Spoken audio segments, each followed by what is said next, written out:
Welcome, everyone, to this weekly learning of spreading more light into the world. We always like to start off with giving because how we give, that's how Hashem will give to us. Let's give generously so Hashem will give us generously. I'm going to put some coins in the tzedakah box. Please join me from home. Tzedakah is also protection. We are going to start off with Tehillim, Psalm 20, Kapitel Chaf. The Tzemach Tzedek said if we only knew the power of Tehillim, we would say it day and night. So I'm going to say some names real fast, and we're including everyone in the names. Refuah Shalema for Yosef ben Devor Leah, Yosef Yitzchak ben Bela, Avram ben Fega Golda, Razel bas Hadas, Rafal Chaimer ben Simachasha, Devor Leah bas Yafa Liba, Mercedes ben Esther, Gershon Leib ben Menucha, Tzipporah bas Yocheved Zisel, and Meir Simcha ben Rifkadina, and everyone that needs should have a complete Refuah Shalema. Lam Natseach Mizmar LeDavid Yancha Adonai B'Yam Sarah. Yisa Gefcha Shem Eleheya Kai V'Shlach Ezracha Mikaidesh. Umitzian Yisadeka Yiskar Kol Minchaisecha Ve'Elaska Yedash Nesela. Yitain Lacha Chilva Vefcha V'Chol Tzascha Yimalei. Neranana B'Shuasecha V'Shem Eleheinu Nidgal Yimalei Adonai Kol Meshala Secha. Ata Yedaiti Ki Aishia Adonai Mishicha Yanehu Mishmei Kachay B'Gorai Seisha Yiminai. Ela varecha v'ela v'susim v'anachnu b'shem Adonai Eloheinu naskir. Hema karu v'nafalu v'anachnu kamnu v'nesadad. Adonai Hashia hamelach yaninu v'yan karinu. I want to just say that I do these classes weekly in memory of my dear grandmothers, Rivka Dina, Bas Yosef Yehuda, I hope you're proud, and my grandmother, Bela Bas Pitzal, I hope you're proud. My great uncle, to save a life is saving a world, and he saved many in the Soviet Union, known as Chaim Barabelshansky, Chaim Dov Ben Betzalel. And he worked alongside with these incredible Hasidim that really got all the Jewish people out of Russia for their passports. And for Sonia Zahara Bas David, she's someone that I got to know, and she's a friend and a friend's sister and sister-in-law who perished in a terrible fire. And Hashem should just send Mashiach. I also do these classes in memory of my two uncles that passed away this year, and I miss them dearly. Not every gem is a giant, and not every giant is a gem. Rabbi Lipsker was both a giant and a gem, and his full name is Reb Shalom Dober ben Eliyahu Akiva. My other uncle, every room he would walk into, the room would light up, and now the heavens are lit. Michal Vishetsky, Reb Yechiel Michal ben Moshe. I hope you're proud, and I know you're proud. And we're going to see all of our loved ones so soon with Mashiach, because the Rebbe said Mashiach's coming in our generation. We just have to get it done and make it happen. So today we have an incredible, someone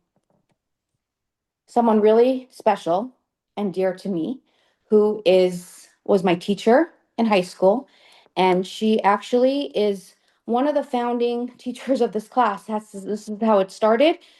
Every year, I believe, since we started, we've had Mrs. Goldie Gansbourg share in this class, and throughout this class, I will post on the description of this class on the YouTube some of the past classes that we did, so you can really get to hear. There's so many different parts of the Megillah. Today, our title is Her Story is Our Story, and what the Megillah is telling us.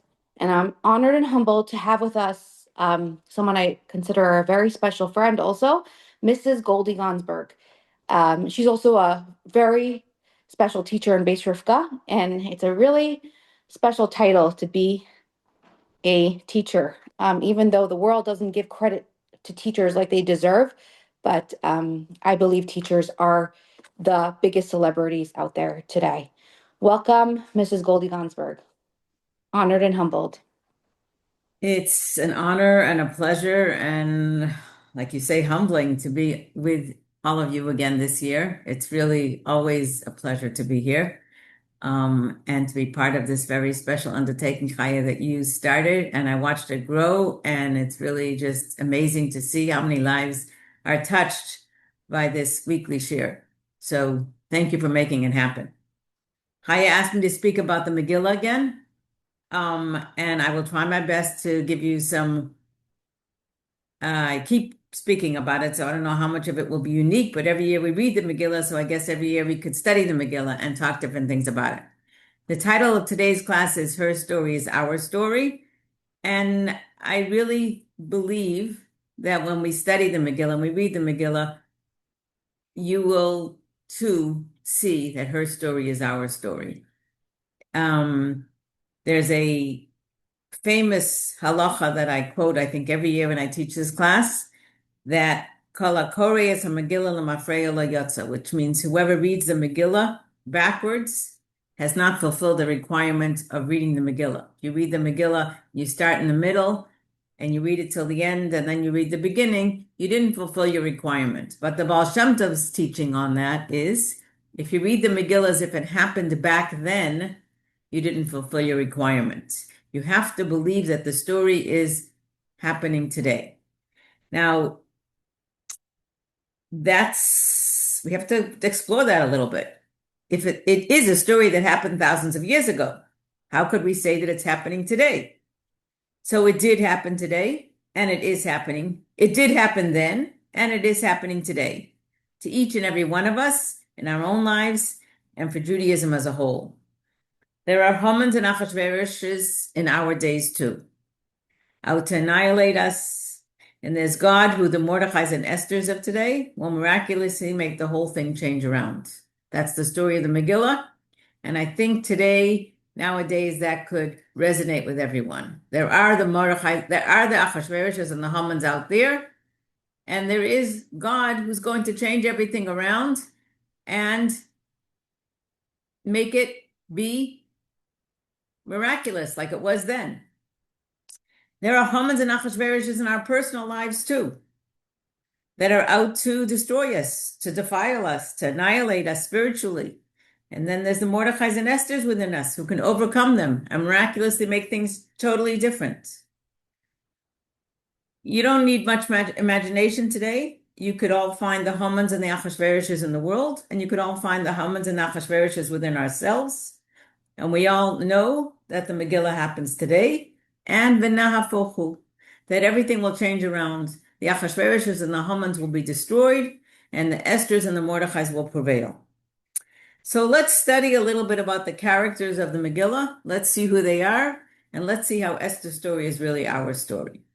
So I want to just give a brief recap of the story. I'm sure most of you are familiar with it, but in case there's anyone on here that is not, I want to just give a recap of the story first of the Megillah. Basically, the Megillah is happening over a span of 9 years. The Megillah starts in the 3rd year of Achashverosh's reign. Achashverosh is the king of the empire of Persia. He took over from Koresh, who was the king before him, who took over from the Daryavish. And Daryavish and Koresh actually conquered the empire that we're now calling Persia from Babylonia. Originally it was Babylonia, and the Babylonians were the ones that, some 70 years before the story of the Megillah, they invaded Jerusalem and they conquered it. It took a period of about 18 years, and they destroyed the temple and they took the Jews into exile. And they took them into Babylonia, which now has become, at this point in the story, it has become Persia. And Achashverosh is the king of Persia at this point. According to Rashi, he was not from royal blood. He got himself to become a king. And now it's the 3rd year of his reign. That's when the story of the Megillah starts, in the 3rd year of his reign. And he is making this lavish party that's described at great length in the Megillah with a lot of details. And it's interesting to study why the Megillah mentions all the details of the party, but I'll come back to that a little bit later. So he makes the party, the Megillah starts with him making a party for 180 days. That's 6 months. He invites all of the dignitaries of all 127 countries to this party. After the 180-day party, he makes a second party for 7 days, and he invites all the common people in Shushan. Now, the commentaries explain that what was going on, Achashverosh was not a such an innocent person, like some people think. And Achashverosh himself had evil intentions. Achashverosh was scared of the threat of the Jews rising in power again. His astrologers told him that a Jew is going to take over his kingdom. So he hates the Jews.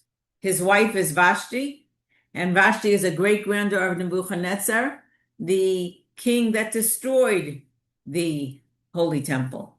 So she, for sure, is no friend of the Jews. And they, together with Haman, who's living there at that time too, at this party for 6 months that's going on with all the dignitaries, they're actually talking about how do we make sure the Jews don't rise in power. And they come up with a plan at the party, the best way to make sure that the Jews don't rise in power again and they don't get that holy temple, the Beit HaMikdash, to be built once again, is by getting the Jews to sin. So let's make another party. This time we'll invite the common people, including all the Jewish people living in Shushan. We'll make the party very enticing. We'll bring delicious food, imported food, the best foods ever, the best wines, aged wines from all over. Immorality we'll have at the party. They even hired women at the party. We'll get the Jews to come. We won't force them, but we'll make it so appetizing that they'll want to be there and they'll want to sin. And if they sin, their God won't be on their side. Their God won't help them. Their God won't let them rise in power again. He makes the party.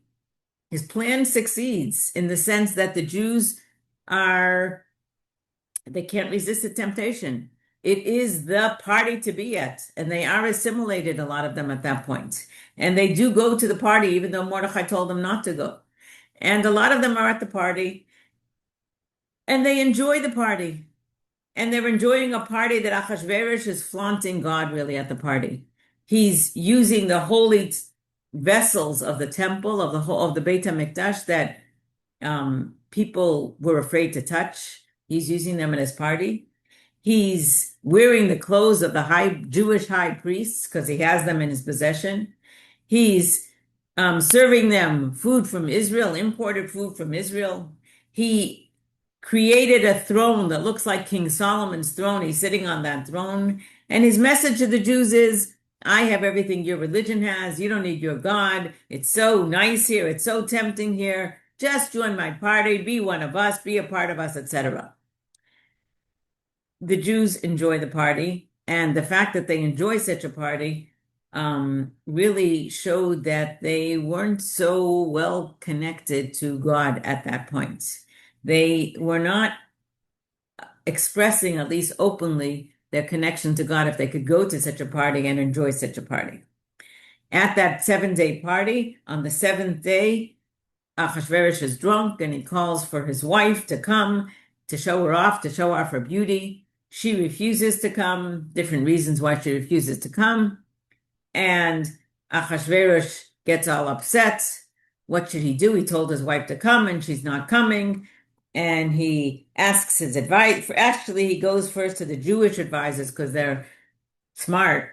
And he asks them what to do and they won't answer because they know that whatever the answer is not good. They say we're in Golos and we're in exile and so we can't judge life and death matters. So he goes to his own advisors. And one of his advisors is not so smart. And he speaks up and he's called Memuchan in the Pasuk, which is really Haman. And he says that I think you should kill her because if you don't kill her, all the women in the whole kingdom are going to learn to not listen to their husbands because they'll say the queen was told to come to the party and she didn't come. So we're not going, if you don't kill her now, you're going to have chaos in your kingdom because all the women will stop listening to the husbands. There'll be a lot of embarrassment and anger. And in his drunken state, Achashverosh thinks it's a great plan and has her killed. That's chapter 1 of the Megillah. That's the 3rd year of Achashverosh's kingdom. Once he sobers up, he regrets his decision, but it's too late. She's not alive. What's he going to do? He misses his beautiful wife. His servants give him a suggestion, just gather all the pretty girls and take the prettiest one and make her the next queen. And he actually does that and he makes a whole contest, a whole collection of all these beautiful women. And we all know the end of the process of that beauty collection was that he chose Esther. The process actually took 4 years until he found Esther. It wasn't like so simple, but he does choose Esther as his queen. Once Esther is chosen as the queen, it's already now in the seventh year of Ahasuerus' kingdom. Um, Esther is a righteous woman. She's a very religious, from woman who does not in any way want to be the queen. You know, some of those women might have wanted to be the queen. She does not want to be there. But Mordecai tells her, if God put you in this position, must be that God has something in mind. So you have, if God is putting you there, you have to go. And she becomes the queen. And every day it says Mordecai goes to the courtyard to see what's going on with Esther because he does not believe that God would put her in that place. If not, that something great has to come from her. And both he and Esther are walking around every day, not happy with the situation, but knowing that God made this situation happen and it must be for some reason. What's interesting is that it actually takes 5 years until the 12th year of Ahasuerus' kingdom, when Haman has risen in power, and Haman comes up with his decree to destroy the Jews. So for 5 years, Esther doesn't even know why she's queen. But in the 12th year, when Haman comes up with his decree, and Mordecai hears about it, and Mordecai goes into the streets and he mourns and he gets all the Jews to do tshuva. And then Esther asks him what's going on, and he sends a message back to her that Haman made this decree to annihilate every single man, woman, and child of the Jewish nation. And he even picked by lots, he picked the most auspicious day. And on the 13th day of Adar, we're all going to be killed. And he tells us to Esther, and he tells Esther, you have to go to Ahasuerus now, and you have to go beg for your people. And Esther says, I can't go because if you go to the king without being called, you get killed. And I haven't been called for 30 days. And Mordecai says, this is probably the reason why you became queen, and I think you should go. And Esther says, okay, I will go, but first fast with the Jews for 3 days and nights. They fast for 3 days and nights, and then Esther goes to Ahasuerus. Esther goes to Ahasuerus, and Ahasuerus says, he spares her life, and he says, what is it that you want? I'll give you anything you want, up to half the kingdom. And Esther says that she wants him and Haman to come to a party that night. Haman and Ahasuerus hurry to a party that night. And Ahasuerus says, what is it that you want? And Esther says, I want you and Haman to come to a party again tomorrow night. And by then, Ahasuerus is confused. His wife risked her life. She invited him to a party with Haman, now come to another party. What's going on? Ahasuerus and Haman both leave that party. Haman leaves the party and he is on top of the world because he was just invited to a party no one else in the whole kingdom was invited to besides the king and the queen and him. And he feels like he got the ultimate of honors. And he's even invited to another party the next night. He walks outside and he sees the only person that doesn't give him honor. There was a rule that everybody had to bow down to Haman, and everyone bows to Haman except for Mordecai. Mordecai doesn't budge. Mordecai says I'm not bowing to anyone besides God. I don't bow.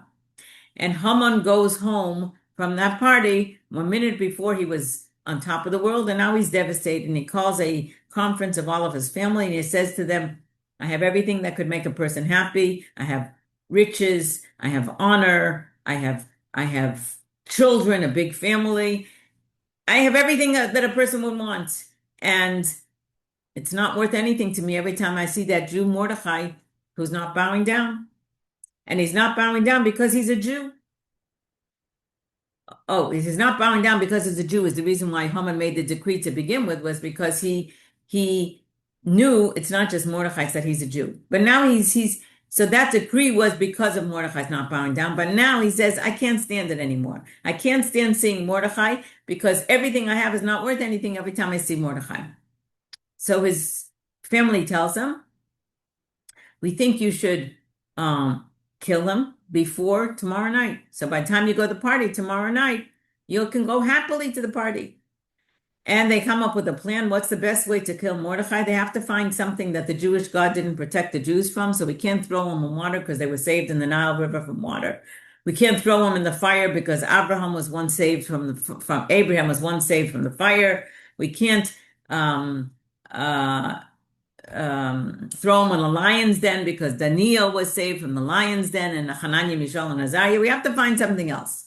So they come up with a plan of hanging, and Haman thinks it's a great idea, and he and his family get together and they make a whole party out of building that gallows. They find wood. Some say he went into Achashverosh's prize garden and chopped down trees to get the wood. Some say he chopped down his own porch. He was so eager, or there's different opinions where he got the wood to make this tree, which was 75, 50 almost high, 75 feet high. But he built this gallows overnight.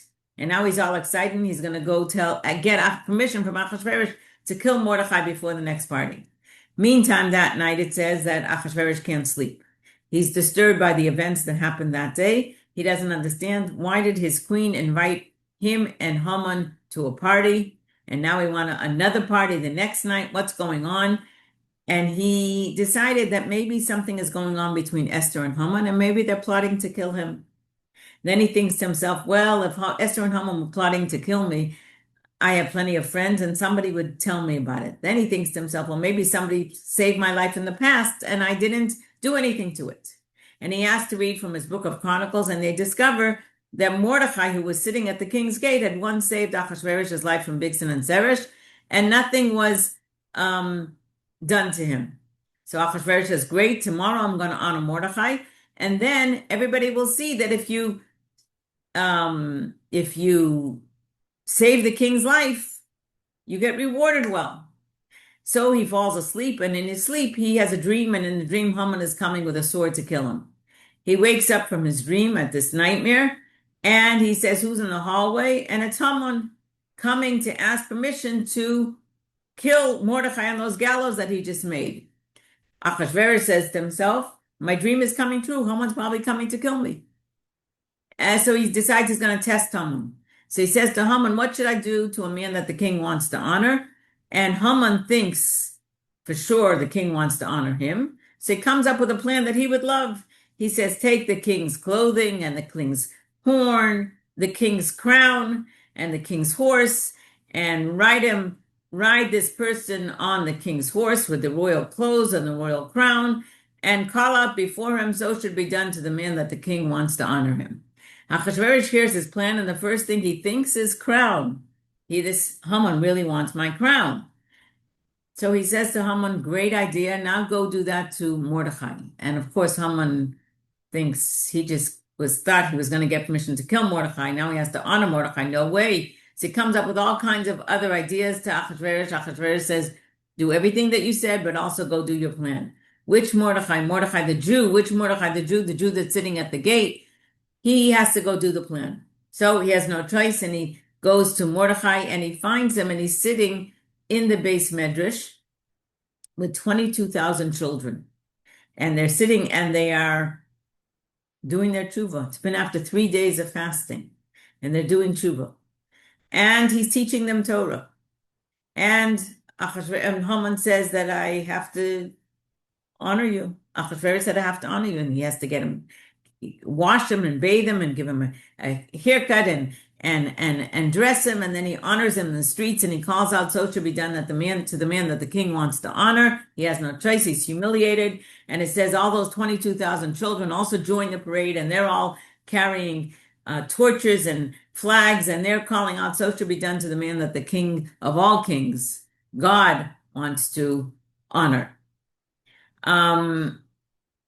And of course, we know the story, how Haman's daughter is standing on the roof of the house, and she sees somebody being honored, and she assumes that the man that's honoring is Mordechai, and the man being honored is her father Haman.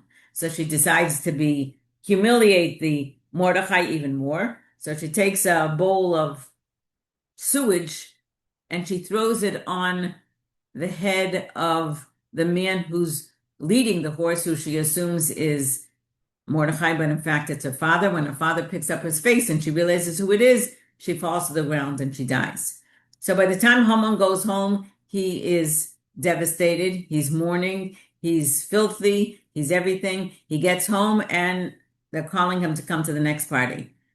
They come to the next party by Esther. Esther says, Achashverosh says, what is it that you want?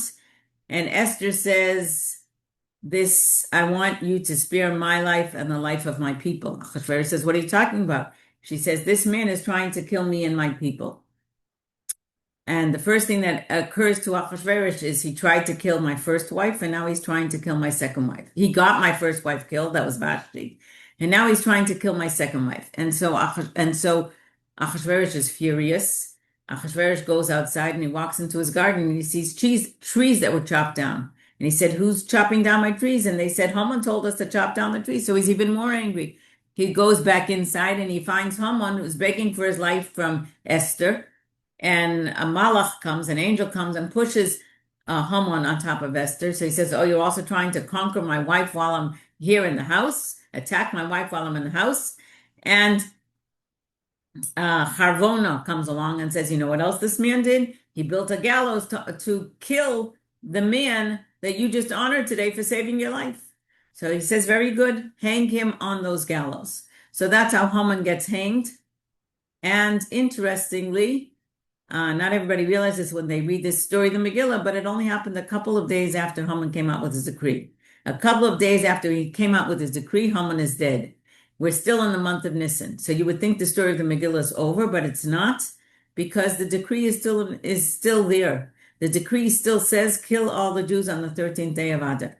And Mordechai has to try and get Achashverosh to annul the decree, and he says you cannot. Once it's sealed in the ring of the king, you cannot annul it. All they get him to agree to do is you could write your own decree, whatever you want.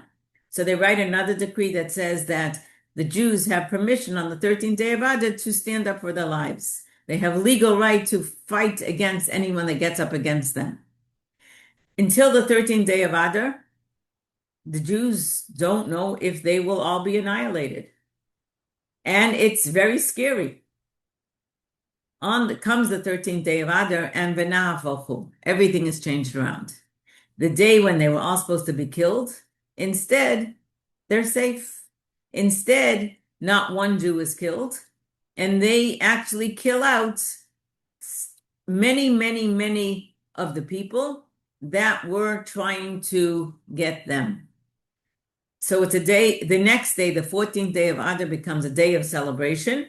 They're all celebrating the fact that they thought they were all going to be annihilated. And instead, in a blink of an eye, everything changed. And instead, they're all safe and their enemies are killed out. Esther gets permission for them to have one more day in Shushan, which is like the hotbed of all the enemies, to be one more day to fight in Shushan. And that's why the city of Shushan didn't celebrate on the 14th. The city of Shushan celebrated on the 15th day instead. That's why we have Purim on the 14th. We have the fast of Esther on the 13th. That's the day that they fought. We have Purim on the 14th day of Adar. That's the day when they celebrated. And we have Shushan Purim on the 15th day of Adar to remember the second miracle that happened in the city of Shushan, that they had one more day to fight and they were successful in the city of Shushan. So that's Taanis Esther, the fast of Esther on the 13th of Adar, Purim on the 14th of Adar, and Shushan Purim on the 15th day of Adar. And then the Megillah ends off by saying that Mordechai and Esther sent a message to all the Jews that they should observe Purim every year forward, that the 14th and the 15th day should be days of celebration every year. And interestingly, the Jews actually sent back a message saying, we don't want to, because we're afraid that if we celebrate every year, the non-Jews will remember every year that we killed out a lot of them on the 14th day of Adar, and it'll just arouse anti-Jewish sentiment. So Mordechai and Esther answer in the Megillah. It says, don't worry, because it's already written down in their chronicles. It's recorded anyhow. So you're not going to be reminding them of anything, and you should just observe the miracles that happen to us every year. And the last pasuk of the Megillah says that Mordechai remained in the palace. And it's interesting. Why did he remain in the palace? He's a member of Sanhedrin. Why did he remain in the palace? Because he knew we're still under Achashverosh, and Achashverosh is not such a great person. And he had to be there to make sure that everything would be okay for the Jewish people. And in fact, some of his fellow rabbis actually disagreed with him and said, now you should be learning Torah all day. Now you should go back to your life of Torah. And he felt, no, I have to be here to save the Jewish people, to help the Jewish people, even if it means that some of the rabbis, I won't have that position of prestige that I have as Sanhedrin, but more important for me is to save the Jewish people. So that's the Megillah in a nutshell. So now going back to how Esther's story is our story. So who are these people and what's really going on over here? So first of all, in general, that story of that the climax of the story is not, if you listen carefully when they read the Megillah on Purim, you'll see that when they come to, I can't remember what chapter it is, I think it's chapter 5, when they read the words, Balayla hu nodadash nasa melech, that night the king's sleep was disturbed, the Baal Koreh changes his voice. His voice turns, because that's really the turning point of the Megillah. When Achashverosh can't sleep and he decides to honor Mordechai, that shifted everything. That changed, and now things start going in favor of the Jewish people. Until now, it looked awful, and now it changes.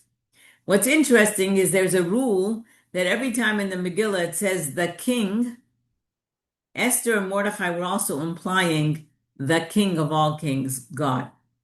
So if you study the Megillah, you'll see that not once in the Megillah is Hashem's name mentioned. God's name is not mentioned. But there are hints to God's name, and they are one of the hints is every time it says the word Hamelach, the king, it's referring to God.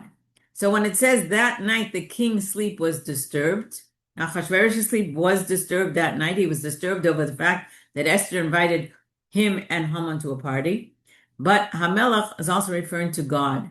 God's sleep was disturbed. Now, what does that mean? God doesn't sleep. It says God never slumbers, never sleeps. But it also says that the way we act is the way it's acted to us. In Hebrew, the expression is midah keneged midah. The way a person acts, that's how it's acted to them. At that point in the story, and at that point in the history, the Jews were, Haman tuned in on this. He says, Yeshno Amachad. There's the nation, you don't have to worry about their God because they're sleeping from mitzvahs. They're neglecting Torah mitzvahs. They're sleeping from Torah mitzvahs. They're not observing Torah mitzvahs well. They're not connecting to God well. And if we don't connect to God well, God doesn't have a strong protection over us. Our Torah mitzvahs are like a helmet. God sleeping means we're sleeping from mitzvahs, so God's sleeping from us. God's not protecting us the way you would ordinarily. When it says that night this king's sleep was disturbed, God's sleep was disturbed. And what disturbed God's sleep was the cries of the mothers and the children who were the sound of the children learning Torah, and the mothers and the children that were crying because they were all going to be destroyed, and the tshuva of the mothers and the children, and the Torah learning of the children. And it says the children's cries or the children's Torah learning pierced the heavens and made God not sleep from the Jewish people anymore. It made God decide that he's going to change things around. And then he made the whole thing happen that Achashverosh decided to honor Mordechai, and Haman has to honor him, and that started Haman's downfall. So it was really the Jewish children gathered together over there that saved the people. That's the turning point.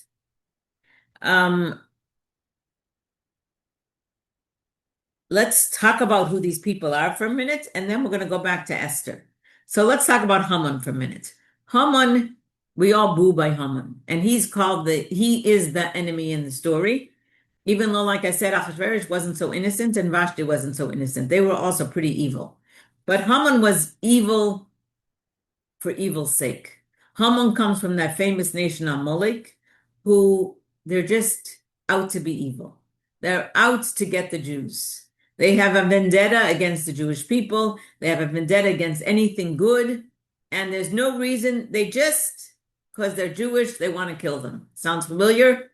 We're living the Purim story today too. The antidote to evil is you just have to get rid of it. You just have to annihilate it. You just have to destroy it. Many years earlier, before the story of Purim, King Saul was told to annihilate Amalek, to kill them all out, and he does, almost. He leaves one person alive, the king, Agag. The prophet Samuel comes to him the next day, and he says to him, why didn't you kill out all of Amalek? He says, I did it. I killed them all out. He said, really? He said, what about Agag? So he calls out for Agag, and and the prophet Samuel kills him that day. So now you would think the whole nation of Amalek is destroyed because everyone else was destroyed. But in fact, because of Shaul's negligence in killing that one person, the king, Agag was in jail that night. And that night, while he was in jail, there was a woman in jail. He was with that woman. So even though Agag was killed that next day, the seed of Amalek remained alive. And from that woman came out children that still came from Amalek. And amongst them was the ancestors of Haman. So ultimately, Shaul, King Saul, is responsible for Haman coming into this world. And that's why Mordechai and Esther are the people that are destroying Haman, because Mordechai and Esther are descendants of King Saul. He is evil for evil's sake. There's nothing good about him. And we definitely have that mitzvah of annihilating Haman, annihilating Amalek, getting rid of evil from this world. Mashiach can only come when Amalek and when evil is eradicated. And in fact, in the Shabbos before Purim, we always read about erasing Amalek. In the parsha, it's called Parsha Zachar. You'll see if you go to synagogue on this Shabbos, many more people will be in shul because it's one of the mitzvos is to remember what Amalek did and to destroy them. Every day in davening, we talk about remembering to destroy Amalek, erasing Amalek. Achashverosh. Well, let's talk about Vashti first. Vashti is an evil woman too. She really was a cruel, evil woman. She was a descendant of Nebuchadnezzar. She was a great-granddaughter of Nebuchadnezzar, who was the king who destroyed the Holy Temple. When Ahasuerus became king, he had to decide, is he going to let the Jews build the temple or not? Because the king before him started and then stopped. And Ahasuerus says he absolutely will not, because he hates the Jews, because his astrologer told him a Jew will take over his kingdom. But also his wife insists that he cannot let the Beis Hamikdash be rebuilt if her grandfather destroyed it. She was a cruel woman. She had Jewish maidservants, and she knew that modesty is important for Jewish maidservants, and Shabbos is important for Jewish girls. And so what does she do? She specifically makes the Jewish girls work immodestly on Shabbos. And that's why the Gemara says, that's why Achashverosh, it says, gets drunk on the seventh day of the party. And the Gemara asks, until now he didn't get drunk. He's been partying for 187 days. Why all of a sudden now is he drunk? And they say because Vashti had to be punished that day, so she would see that she is being punished on Shabbos because she made the Jewish girls work on Shabbos. So she was herself a very cruel woman. It says that when she made her party, just like Achashverosh used the kalim of the Beis Hamikdash at a party and wore the clothes of the high priest at the party, she did the same thing. She was very cruel herself. Achashverosh, we think he was just a foolish king. He was also bad. It says he's called Achashverosh because of the word shachor. He blackened the faces of the Jews at that time. They suffered so much.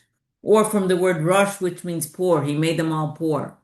Or from the words Ochiv Shel Rosh, a brother of Nebuchadnezzar. He was like Nebuchadnezzar. Just like Nebuchadnezzar killed the Jews, he wanted to kill the Jews. Just like Nebuchadnezzar destroyed the Holy Temple, he wanted to destroy the Holy Temple. So he was not a good person. At his party, he made the party to get the Jews to sin. He used the vessels of the Holy Temple at his party. He wore the clothes of the Kohen Gadol at his party. He did all kinds of things to try and get them to sin. And when Haman came to him with his proposal saying, you know what, I'll pay you to destroy the Jews, his reaction was, don't pay me. Please take them. I'm looking to get rid of them like you're looking to get rid of them. Please do me a favor. The sages give us an example of a man that has a pile of dirt in his field. And he's looking for a ditch where he could pay someone to dump his pile of dirt. Another man has in his field a ditch, and it's a nuisance for him, the ditch. and he's looking where he could buy a pile of dirt to empty that, to fill up his ditch. And one day the owner of the ditch meets the owner of the pile of dirt and he says to him, please sell me your pile of dirt. And the owner of the pile of dirt says, please take them for free. I'm looking to get rid of this pile of dirt. When Haman came to Achashverosh and he said to him, I'll pay you to destroy the Jews, Achashverosh said, please do me a favor. I'm looking to get rid of them. So Achashverosh really hates the Jews. And in fact, it says that the first pasuk in the Megillah says, Hu Achashverosh. He's the same Achashverosh throughout the Megillah. Don't think that at the end of the Megillah he's a nice person. He's really wicked from beginning to end. If he changes his mind that he's good to the Jews at the end, it's just because God made him be nice to the Jews, but not because in his heart he really likes the Jews. He does not like the Jews either. However, the sages also tell us that from every person, besides really evil people, you could learn good things. And even a bad person like Achashverosh, there are good things that you could learn from him. Number one, it says that when he was trying to figure out what to do with Vashti, he asked advice. And the pasuk says he had a custom to ask advice. So we learn from Achashverosh a good characteristic of asking advice when you have a dilemma. That's one good thing we could learn from him. Another good thing we could learn from him is that he didn't marry. He had a contest, or he had a lot of pretty girls that he was collecting until he would find the right person. And it was not a very pretty, in a different way. It was not a very nice collection, what he was doing. But at the end of the day, he doesn't marry just any pretty girl. He waits until he finds someone fitting. So that is also a good characteristic we could see about him. He waited till he found an Esther who was beautiful inside and outside, and he married her. And the third thing that they say we could learn from him is that he recorded good things that people did to him. Those are good characteristics that we learned from him. Recently, I was listening to the talks of the Lubavitch Rebbe on Purim, and I heard from the Rebbe something I hadn't actually learned beforehand, that another thing we could learn from the Megillah, from Achashverosh, is that the Megillah starts off with a lot of details about Achashverosh's party. How beautiful the materials were that were hanging on the wall, and how the beds were made out of gold and silver, and the floor was made out of precious stones. Really lavish, really beautiful details. And I always taught it that the details were showing us how he tried to get them to sin with these different things. But the Rebbe says something else. The Rebbe says that Achashverosh was a man of means. He was a rich man. We could learn from Achashverosh that if you have the means, use them all. He didn't spare any expenses. He used all of his beauty and he showed it off. We are endowed with a lot of beauty, a lot of talents, a lot of strengths, a lot of good things. Use them all. Don't use just some of them, but use every last talent that you have. If a man comes along and he says he's going to donate $1 million to charity, but he really has $2 million to donate to charity, he didn't do his all. If a person has a lot of talents and they're only using some of them, they're not giving their all. So that's who we could learn from Achashverosh. Okay, that's just some food for thought about Achashverosh. Now let's talk about the better people in the story, Mordechai and Esther. Mordechai was a tzaddik. Mordechai was a leader of the Jewish people. Mordechai also took very good care of his orphaned cousin. She was not his niece, she was his cousin. The pasuk says they were cousins. Esther was born an orphan. Her father died before she was born, and her mother, a widow, died in childbirth. So by the time she was born, she was orphaned, and Mordechai took care of her. Mordechai raised her and took care of her, and did whatever he could for her. And the Medrash even says that God watched how he took care of Esther, and how every day when she was in the palace, he would go to check up on her and see how she was. And the Medrash says, because you took such good care of this neshama, you're going to take care of the Jewish people. Because God looks always for the leaders of the Jewish people, that they care about the individual person. Mordechai was from the tribe of Binyamin, which is significant because you need a child of Rachel to fight against a child of Esav. and um, and Haman was from Amalek, who's from Esav. So Mordechai has to be from the tribe of Benjamin. Mordechai has to be from Shaul to atone for the fact that he left Agag alive. Mordechai, there's a lot of things to be said about Mordechai, but I want to really focus now on Esther because we said her story is our story. So Esther, like we said, was an orphan. She could have said, "My life is terrible." She didn't. She took a very hard, difficult life, and look what she did with it. Esther teaches us that from humble beginnings, you could reach greatness. Esther teaches us that no matter where you are, you can be Jewish. Even in the palace, it says she managed to keep kosher and to keep Shabbos and to do the mitzvahs that she had to do. And nobody even knew that she was Jewish. We learn from Esther, quiet. Esther's name means hidden.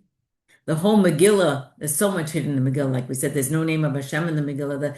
The miracles are hidden. Esther was silent. In fact, it says that she would not reveal who she was. Achashverosh tried every which way in those 5 years to find out what her identity is, and she's not telling. Because sometimes the best noise is to keep quiet, and the best way to get things done is to be in a quiet way to get them done. And she, in her silence, accomplished what nobody else could accomplish. Be determined. We learn from Esther the power of the Jewish woman. With her strength, with her determination, she took darkness and made it into light and joy and happiness and the most joyous day of the year. What was supposed to be the most tragic day of the year. She managed to make it happen. We learned from Esther that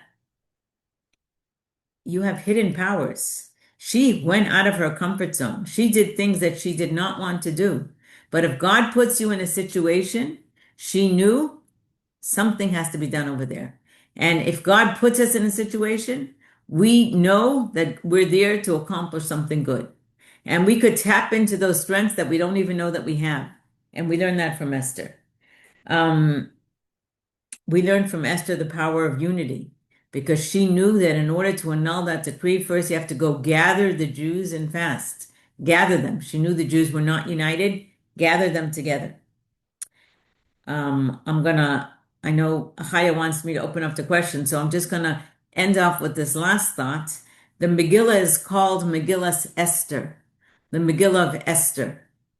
Now, really, if you think about it, the heroes in the story were Mordechai and Esther. Mordechai did great things in the story. Mordechai gathered those Jewish children together. Mordechai got the Jews to fast. Mordechai got the Jews to do tshuva. Mordechai told Esther to go to Achashverosh and convinced her to go. Mordechai's all over the place in the Megillah, but it's not called Megillas Mordechai Esther. It's called Megillas Esther. Because at the end of the day, and Esther, by the way, went to the sages and said to the sages, I want this to become a book part of Tanakh.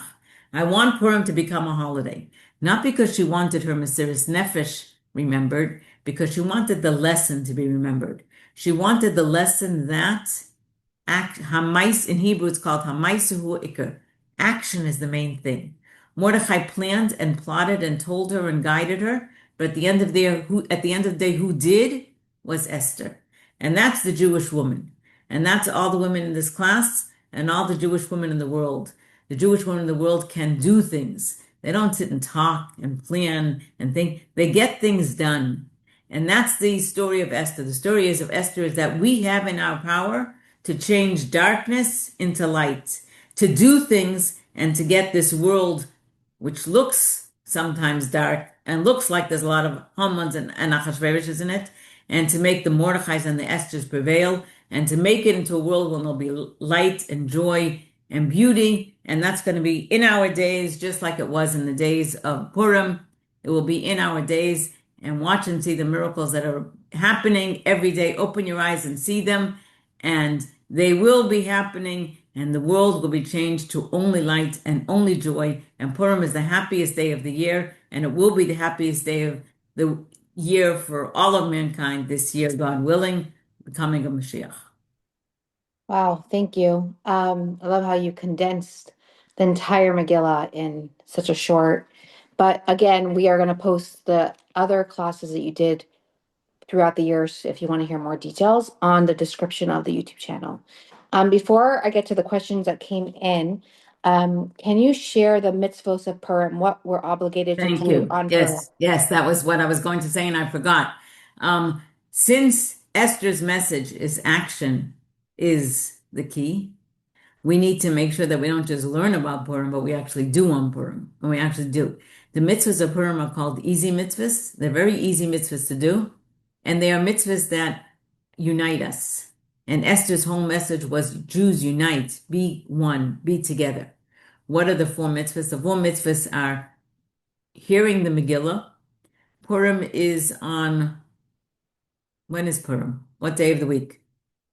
Monday night and Monday Tuesday. night. So Monday night and Tuesday. You want to hear the Megillah twice. Once Monday night and once Tuesday. And you want to hear it for real, meaning you want to hear it from a Megillah.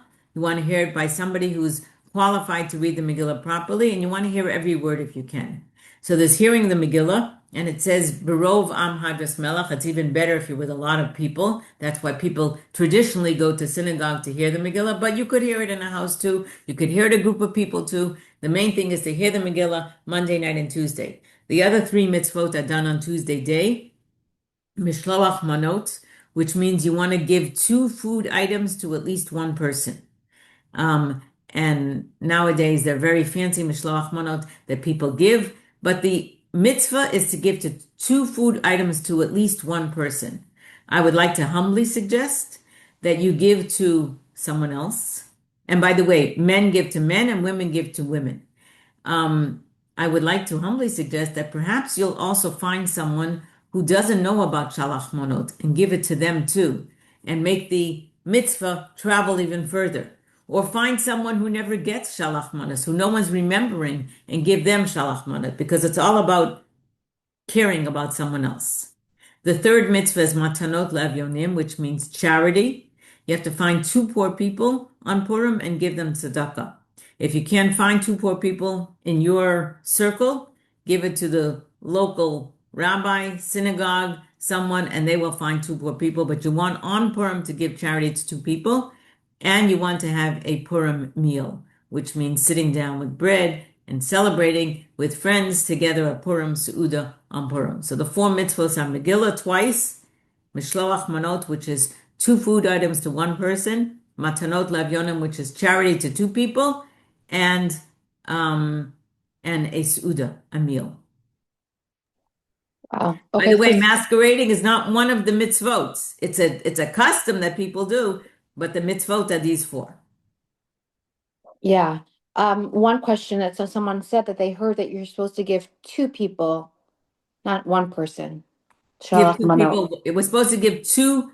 You're supposed to give, the minimum requirement is one person. You have to give two food items. That's mishloach manot. And two poor people, you have to give them charity. Now, many people give many people, but the minimum requirement is one person shalach manot, one other woman. A woman will give to one other woman, and two poor people give them charity. However, many people give to many people, just like we Jews like to do mitzvahs even nicer and even better, so you could give more, but at least one mishloach manot to one person, two food items to one person, charity to two poor people. And I love what you said to give to someone that either find someone that doesn't usually get shalach manot, and also those that maybe don't get. And everyone has someone. It could be a neighbor, it could be a friend, it could be, someone, an elderly person, but it will really brighten someone's day. And Purim is such a holy day, so you're just getting an extra mitzvah by making one extra one. So many people make so many shalach manoses. I mean, people go crazy over the themes, and it's not the mitzvah. It's just like Pesach, we spring clean. It's not part of Pesach. We just make an exception because we're doing it anyways, and we're over the top whatever we do. So thank you for that. And I there's just want to add to that the Rebbe also encouraged us to give to people that we might not be thinking about that also need. He encouraged his Hasidim, let's say, to go to prisons and give prisoners, Jewish prisoners, shalach manot. He encouraged them to go to hospitals and old age homes, people that maybe aren't getting shalach manot.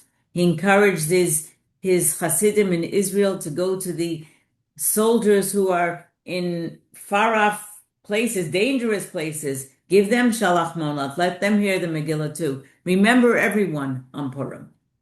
And there's also organizations that like remember these people that you could help them do this, like the Olive Institute that my amazing uncle started with the direction of the Lubavitcher Rebbe. Like the Rebbe was at a Farbrengen and he said he really cared about the prisoners. And he said, I keep asking and no one's responding to me. This is what the Rebbe said at a big Farbrengen. And my uncle, who was a shliach, who had already so much on his plate, took it upon himself. And today, Olive Institute helps soldiers, and they have a bunch of different branches in Olive, but it's pretty amazing. So you can reach out to the Olive Institute. You could reach out. I have a page. I'm going to send it out. In Crown Heights, there's an organization that helps the poor people, and it's amazing. So I will send out that page, and if you could reach out to me, I could send it to you if you'd like. And it's an organization that helps people very quietly. And I'm sure in other communities you can also help people. But sometimes we get a little sidetracked of Purim and we're like, we have to go to the party, but it's not about the Achasherish party. I call it the Achasherish party where people really go out, dress up, and party together. We have to remember who we are, and this is the holiest day of the year, and this is an opportunity to really daven for what we need and want on Purim, because it's like they say that Purim's like Yom Kippur, right? Yes, Yom Kippur is called Yom Kippurim. What we could accomplish on Yom Kippur through fasting and through tshuva and through davening, we could accomplish on Purim through our joy, through our happiness. Joy channeled correctly. Okay, so someone asked, we have a few questions. How ideally should it be sent, like the Shalach Manas? We deliver those ourselves. We used to have our children deliver while we were with them. Okay, so they do say that mishloach manot means sending it through someone else. So ideally, you want to give it to someone. Let's say I want to give it to Chaya, so I'll give it to someone to give to Chaya. But if you don't have that someone, don't let that hold you back from doing the mitzvah of mishloach manot. You do want to give shalach manos to someone else. If you can send a messenger to, just even hand it to one person to give it to someone else, that's even better. But you do definitely want to do that mitzvah of mishloach manot. Love that. And okay, so here's a question that came in. Uh, okay, how old was Queen Esther when she married the king? Up for debate. There's different opinions, but all of them say she wasn't too young. There's an opinion that says she was 40, another one that says she was 75, another one that says she was 80. Okay, so they're interesting because the Megillah calls her a Na'ara. She must have looked very young, and she looked beautiful. She was one of the foremost beautiful women in the world, but she wasn't so young when she actually went. Okay, fair enough. And another question came in. Hold on one moment. Is it true that Esther governed 127 countries, which ties to the death of Sarah, who lived 127 years? Interesting question. Um, it definitely says in the Medrash, Rabbi Akiva actually taught his students. He was teaching them once, and he said to them, "Do you know why Esther merited to rule over 127 countries?" And he said, because she was a a descendant of Sarah, who lived for 127 years. So I don't know that it's tied to the death of Sarah, it's actually tied to the life of Sarah. That because Sarah lived 127 perfect years, her descendants merited to rule over 127 countries. Now, you and I are also descendants of Sarah, but we're not ruling over 127 countries. So it's explained. The Megillah starts in the first pasuk by mentioning that number 127 to establish from the outset that Esther was like Sarah. she was as great as Sarah was. She was a tzaddikus like Sarah, and because Sarah merited to what she was, to her excellent years, her descendant merited to have 127 countries, which teaches us, on a side point, how our actions can impact our children and our descendants. Wow. Okay. Amazing. Thank you for that. Another question is like, it says that every generation we come back to rectify what we did in the previous generation sometimes if we didn't fulfill the mission.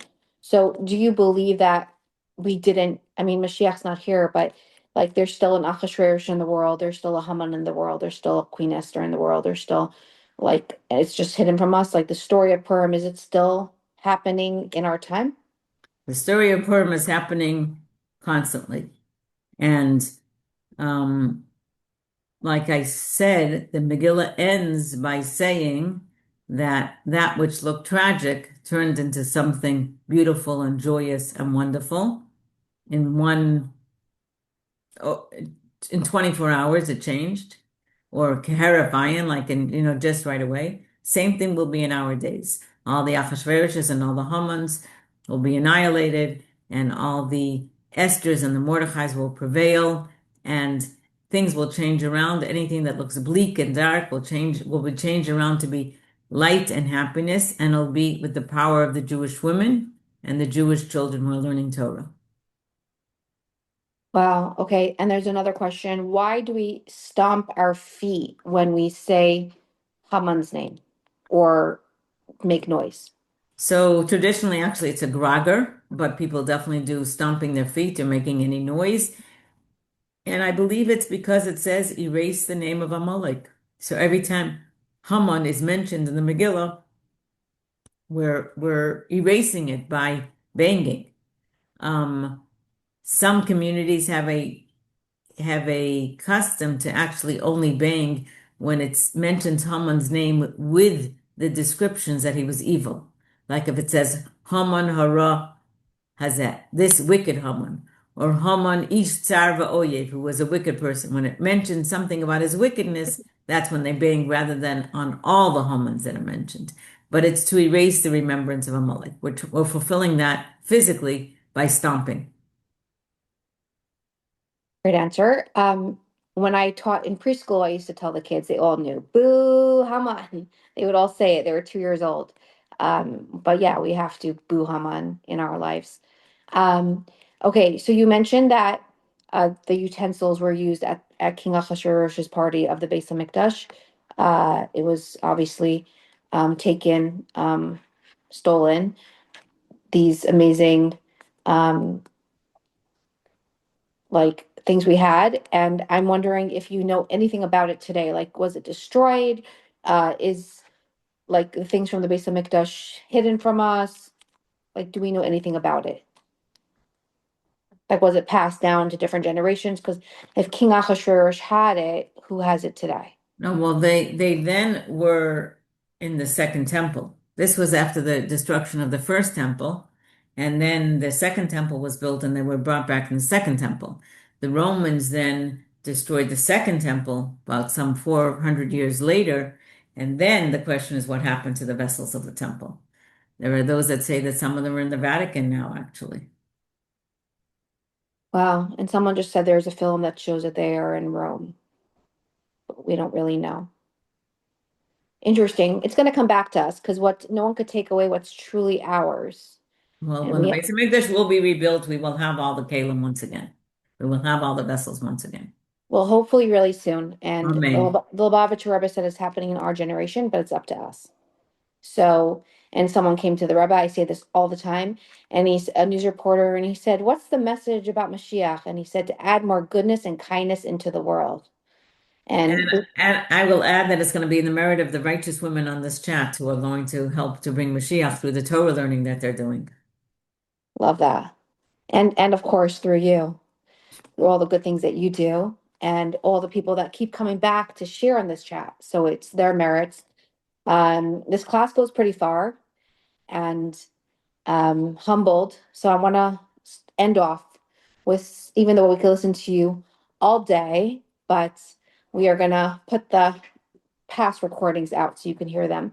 But I just wanted to say Hakar Satayv, which means thank you. It's really important to thank the one above, Hashem, and the Rebbe. I want to say thank Hashem and the Rebbe for this opportunity that I get to put light out into the world. I feel very humbled and honored and lucky. And I also want to thank all the ambassadors of the class. An ambassador is someone who spreads this class on their chats and status.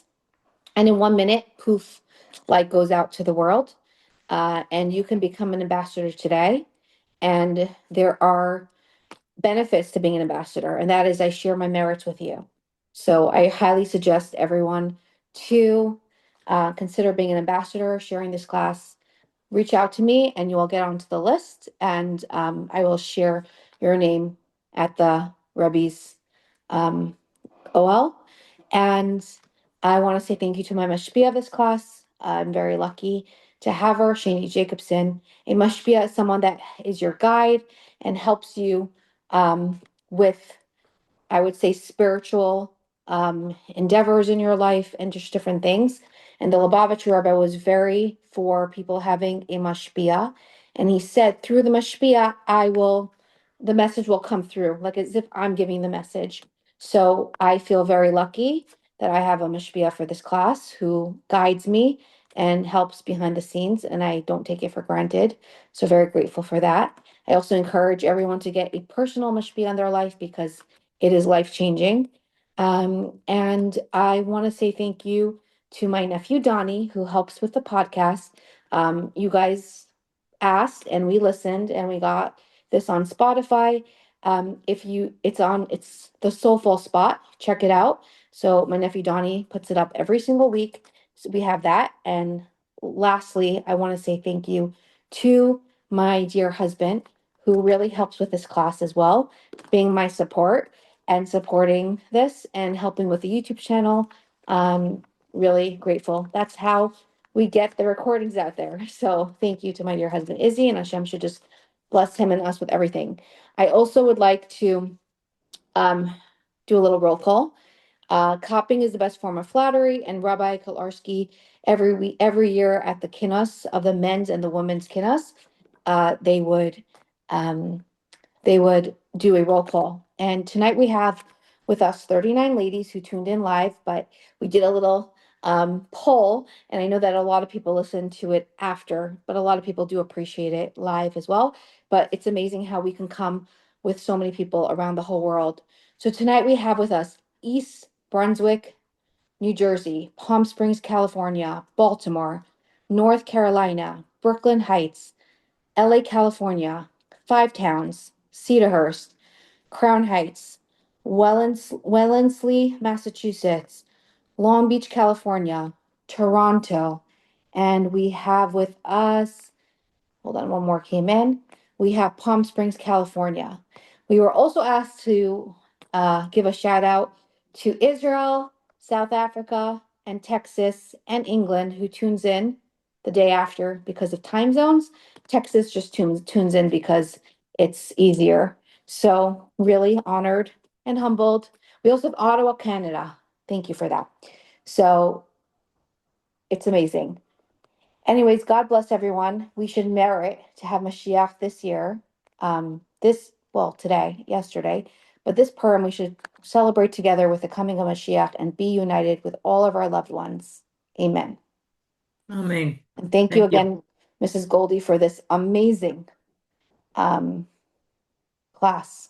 We're very lucky to have you.